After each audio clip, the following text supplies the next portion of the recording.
Chapter 2 gives us a really good insight into Mr. Darling as a character. Next to Wendy, Mr. Darling is probably the most dynamic character of the book, though you see it mostly through the beginning and the end of the novel, since he's a different person in the middle of the book. But Mr. Darling is a decently conflicted character. I remember being a kid, and maybe you still think this, but I remember thinking my parents must have it all figured out. They know who they are, they know what they want in life. If they make mistakes, then they know how to fix it. They're so smart. I can't wait to be an adult so that my life just is so much easier.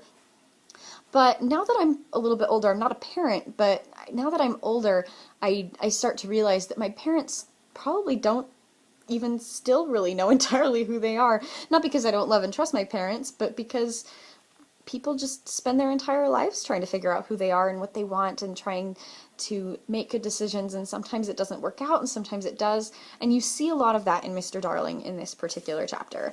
At one point he's called a cowardly custard, which seems a little bit silly, but seems to really hit Mr. Darling. In fact, later, it says that the thing that most bothers him is not to be admired. And I don't think that's a selfish desire of Mr. Darling. I think that it's mostly just an insecurity that he wants to feel as though he's doing a good job.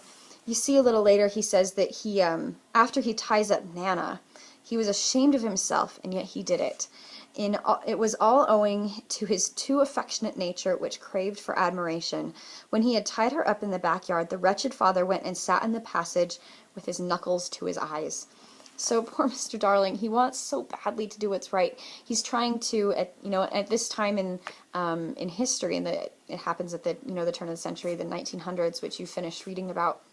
In America, if you think the social pressure in America was bad, social pressure in Britain was much worse.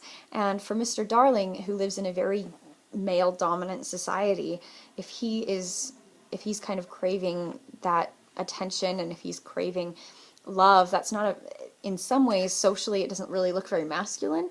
So he's in this kind of awkward place where he's trying to do what society wants him to do, but it just doesn't feel right, and he just feels awful. So I hope that as you go into looking at Mr. Darling as a character, and how Wendy views him at the beginning of the book and at the end of the book, I hope you'll see that Mr. Darling is a very sympathetic character, and even though he provides a lot of comic relief, especially when he's Hook, that you'll see that really the adults in your life are just doing the best they can with what they've got, just like all of us do.